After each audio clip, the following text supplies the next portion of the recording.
ಕನ್ನಡ ಚಿತ್ರರಂಗದಲ್ಲಿ ಹಲವಾರು ಯುವ ಕಲಾವಿದರು ಸೇರಿ ವಿಘ್ನೇಶ್ವರ ಮೂವೀಸ್ನ ಲಾಂಛನದಲ್ಲಿ ಭದ್ರಾವತಿಯ ನಾಗರಾಜ್ ಅವರ ನಿರ್ಮಾಣದ ಸಂಸ್ಥೆಯಿಂದ ಹೊಸ ನಿರ್ದೇಶಕರಾಗಿ ಯುವ ಪ್ರತಿಭೆ ಚಂದ್ರಮೌಳಿಯವರ ಒಂದು ಮಾರ್ಗದರ್ಶನದಲ್ಲಿ ಅತ್ಯುತ್ತಮವಾದಂತ ರೀತಿಯಲ್ಲಿ ನಮ್ಮ ಗ್ರಾಮೀಣ ಪ್ರದೇಶದ ಯುವಕ ತುಮಕೂರು ಜಿಲ್ಲೆಯ ರಾಮಗೌಡ ಅಂತಕ್ಕಂಥ ಸ್ನೇಹಿತರು ಈ ಒಂದು ಚಿತ್ರದಲ್ಲಿ ಯುವ ನಾಯಕನಾಗಿ ಅತ್ಯುತ್ತಮವಾದಂತ ರೀತಿಯಲ್ಲಿ ಈ ಒಂದು ಚಿತ್ರದಲ್ಲಿ ನಟನೆಯನ್ನು ಮಾಡಿದ್ದಾರೆ. ಉತ್ತಮವಾದಂತ ರೀತಿಯಲ್ಲಿ ಒಂದು ತಾಂತ್ರಿಕ ವರ್ಗದ ಹಲವಾರು ಯುವಕರ ಜೊತೆಗೂಡಿ ಅತ್ಯಂತ ಯಶಸ್ವಿಯಾದಂತ ರೀತಿಯಲ್ಲಿ ಚಿತ್ರವನ್ನು ನಿರ್ಮಾಣ ಮಾಡಿದ್ದಾರೆ. ನಾಡಿನ ಜನತೆಗೆ, ಚಿತ್ರಪ್ರೇಮಿಗಳಿಗೆ ಈ ಒಂದು ಚಿತ್ರಕ್ಕೆ ತಮ್ಮೆಲ್ಲರ ಆಶೀರ್ವಾದ, ತಮ್ಮಗಳ ಒಂದು ಸಹಕಾರವನ್ನ ತಮ್ಮೆಲ್ಲರಿಂದ ಈ ಒಂದು ಯುವಕರು ಮುಂದೆ ಕನ್ನಡ ಚಿತ್ರರಂಗದಲ್ಲಿ ಇನ್ನೂ ಹೆಚ್ಚಿನ ರೀತಿಯಲ್ಲಿ ಉತ್ತಮವಾದ ಚಿತ್ರಗಳನ್ನು ನಿರ್ಮಾಣ ಮಾಡಲಿಕ್ಕೆ ಅವರಿಗೆ ಎಲ್ಲಾ ರೀತಿಯ ಒಂದು ಆಶೀರ್ವಾದವನ್ನು ಮಾಡಬೇಕು ಅಂತಕ್ಕಂತ ಮನವಿಯನ್ನು ಮಾಡ್ತೇನೆ.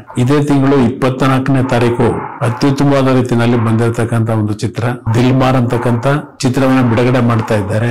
ತಮ್ಮೆಲ್ಲರ ಒಂದು ಶುಭ ಹಾರೈಕೆ ದೀಪಾವಳಿಯ ಒಂದು ಸಂದರ್ಭದಲ್ಲಿ ಅಂತಕ್ಕಂತ ಒಂದು ಮನವಿಯನ್ನು ಮಾಡೋದ್ರ ಜೊತೆಗೆ ಇವರೆಲ್ಲರಿಗೂ ಯಶಸ್ಸು ದೊರಕಲಿ ಅಂತಕ್ಕಂತ ಶುಭ ಹಾರೈಸ್ತೇನೆ.